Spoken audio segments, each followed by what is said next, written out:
सितारों की गर्दिश या नहूसत या जादू टोना, नजरेबद, आसेबी या जिन्नाती खलल, बंदिश के असरात हो या रूहानी या काला इल्म, किसी भी तरह के जो ये बद असरात हैं, इन सब का तोड़ बिस्मिल्लाहिर्रहमानिर्रहीम अल्लाहुम्मा सल्लि व सल्लिम अला सय्यदना मुहम्मदिन व अला आलि सय्यदना मुहम्मदिन कमा तुहिब्बु व तर्दा बि अन तुसल्लि अलैहि सल्लल्लाहु तआला अलैहि वसल्लम। तमाम तरह की परेशानी, जादू टोना, आसेब, काला इल्म, सिफली इल्म, तमाम तरह की ज़मीनी और आसमानी बलाओं को, परेशानियों को दूर करने के लिए आज मैं एक ऐसा सदका बताऊंगा इंशाअल्लाह ताला, जिससे तमाम तरह की ये परेशानियां दूर हो जाएंगी। जो कोई बंदा इन मुश्किलात में घिरा हुआ हो तो इस सदक़े को अदा करे, इंशाअल्लाह तबारक व तआला इन तमाम तरह की परेशानियां, चाहे वो काला इल्म हो, आसेबी खलल हो, बंदिश हो, किसी आमिल ने बंदिश के ज़रिए आप पर परेशानियों को लाद दिया हो, आपके तरक्की को रोक दिया हो, जिस भी तरह की परेशानी हो, तमाम तरह की परेशानियों का इलाज सिर्फ़ 2 तरह का सदका अदा करें, इंशाअल्लाह तबारक व तआला इस तरह की तमाम परेशानियों से अल्लाह अपने फ़ज़ल से आपको निजात बख्श देगा। तमाम तरह की परेशानियों का इलाज सदका है। जब कोई बीमारी दवा से ठीक ना हो, बार बार आदमी बीमार पड़ता हो, या बीमारी तवील हो रही हो, दवा की हर तदबीर इस्तेमाल करने के बावजूद भी वो बीमारी से शिफायाबी नसीब नहीं हो पा रही है, तो अब ये समझ लें कि अब दवा के साथ साथ आपको सदक़ात की भी ज़रूरत है, क्योंकि दवा और शिफा के बीच में एक पर्दा होता है। जब डायरेक्टली दवा देने के बाद भी शिफा उस दवा से नहीं मिलती है, तो उस पर्दे को हटाने के लिए सदक़े की ज़रूरत पड़ती है। यानी जब दवा से शिफा ना मिले तो ये समझ लें कि यानी अब दवा और शिफा के बीच में कोई पर्दा है। उस पर्दे को चाक करने के लिए सिर्फ एक अमल है, जिसको कहते हैं सदका। कैसी भी मुश्किल हो, कोई भी परेशानी हो, इससे अगर जान आपकी नहीं छूट रही है तो समझ लें कि अब ये सदके के बगैर ये बला, ये परेशानी आपसे दूर होने वाली नहीं है। कैसी भी परेशानी हो, हर परेशानी का हल सदके के अंदर मौजूद है।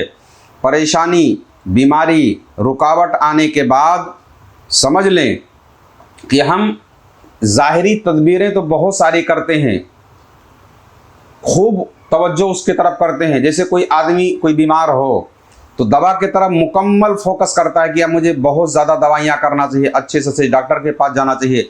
मगर कभी कभार ऐसा भी होता है कि बड़े से बड़े डॉक्टर से इलाज कराने के बावजूद भी उस मर्ज़ से शिफायाबी नहीं मिल पाती है, या कोई ऐसी परेशानी है जिसकी आपने बहुत बेहतर तदबीर लगाई, खूब अकल का आपने इस्तेमाल किया, खूब अपनी सलाहियतों का इस्तेमाल किया, मगर उसके बावजूद भी ये बीमारी ना दूर हो रही है, ना आपकी वो मुश्किलात हल हो रहे हैं। तो ऐसी सूरत में ये समझ लेना चाहिए कि अब आपको सदक़े की ज़रूरत है। अच्छा, अजीब परेशानी है ये कि जब बंदा किसी बला में गिरफ्तार होता है, किसी मर्ज़ में गिरफ्तार होता है, तो सदक़े के तरफ उसका खुद ही दिमाग नहीं जाता है, खुद ब खुद वो सदक़े को नज़रअंदाज करता है। ये भी इस बला का एक हिस्सा है। यानी गोया वो बला जो है आपकी तवज्जो को सदक़ात की तरफ से दूर कर देती है, ताकि शिफा आपको ना मिल सके।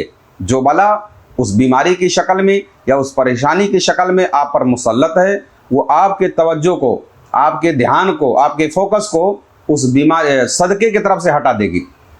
तो ये समझ लें, फ़ौरन आपको याद करके अपने सदक़ात की तरफ ध्यान देना चाहिए।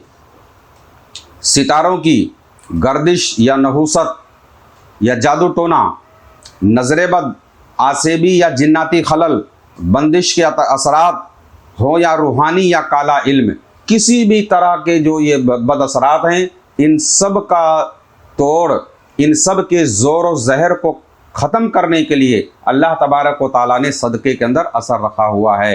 यानी जादू का तोड़ भी सदक़े से किया जा सकता है, मगर उसके लिए मखसूस सदक़ात होते हैं।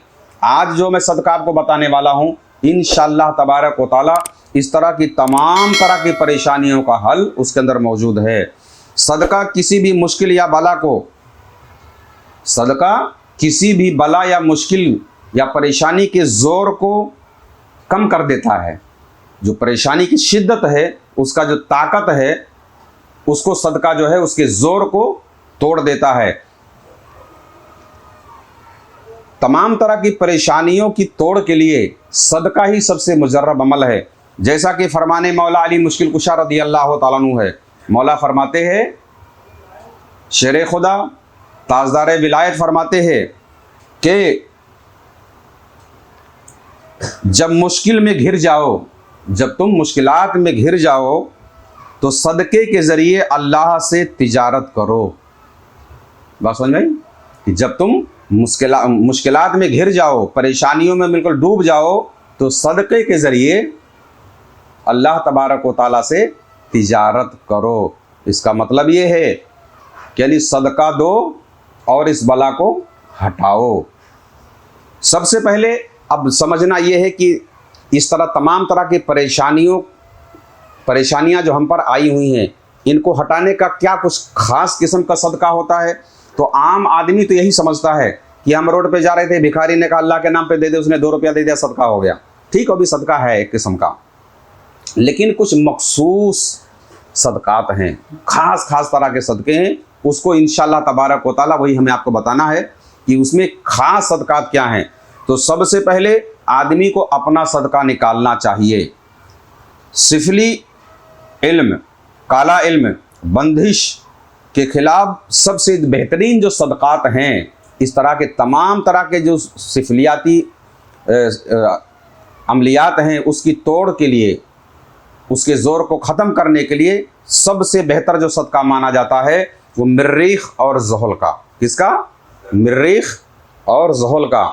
यानी ये 2 सितारों की गर्दिश के ज़रिए ही, इसकी नहूसत के ज़रिए ही लोगों पर परेशानियाँ आलम सिफली के अंदर मुसल्लत की जाती हैं। तो सबसे पहले आदमी को मरीख और ज़ुहल का ये सदका निकाल देना चाहिए। अब मरीख का सदका क्या है? मरीख सितारा हाकिम है मंगल के दिन पे और ज़ुहल हाकिम है शनिचर के दिन पे, यानी मंगल और शनिचर के दिन का सदका आप निकालें, इंशाअल्लाह तबारक व तआला परेशानियां आपसे बहुत दूर भाग जाएंगी। अब वो सदकात हैं क्या? मरीख का सदका है बड़े का गोश्त मंगल के दिन हल्दी लगा करके अपने जिस्म से 7 मरतबा उतारें और उसको सदक़े को अदा कर दें। ज़ुहल का सदका है काला मसूर या काला नमक, काला मसूर या काला नमक या दोनों, ये शनिचर को अदा करें। बात समझ में आ रही है? अब ये सदक़े का सामान करें क्या? सबसे पहला मामला ये है कि अभी हम इसको कर दिए बड़े का गोश्त हल्दी लगा करके, तो उसको करेंगे क्या? तो उम्मन गोश्त कोई नहीं लेता है। अगर कोई मुसलमान गरीब है तो सदका खा सकता है, लेकिन ये अगर आपने अपने जिस्म से उसको उतार दिया है तो उसको ना दें, बल्कि उसको किसी वीराने में डाल दें, या तो फिर क्या नाम है, जानवर कुत्ता बिल्ली है उनको खिला दें। जो ज़ुहल का सदका है वो मसूर है और काला नमक, दोनों में से एक रहेगा तो भी चलेगा और दोनों मिल जाएं तो भी चलेगा।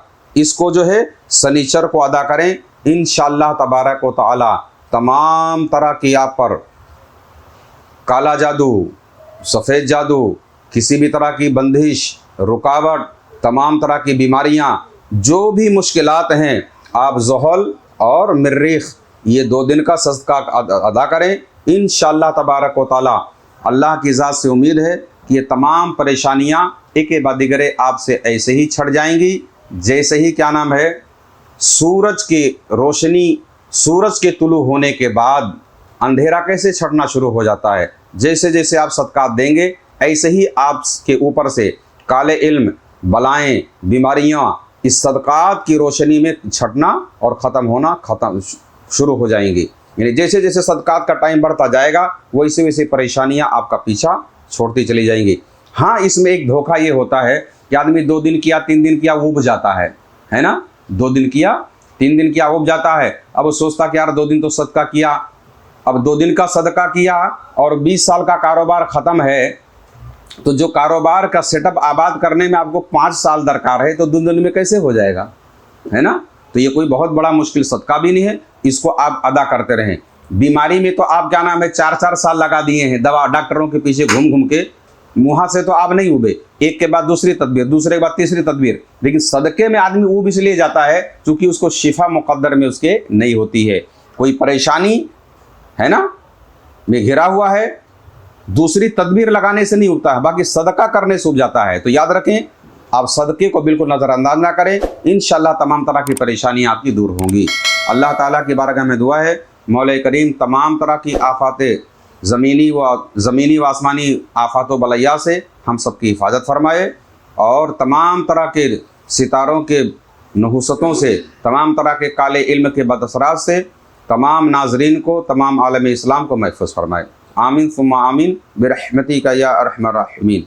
अगर आप भी कुछ रूहानी खिदमत करना चाहते हैं तो इस चैनल को सब्सक्राइब करें और इसका लिंक भी शेयर करें।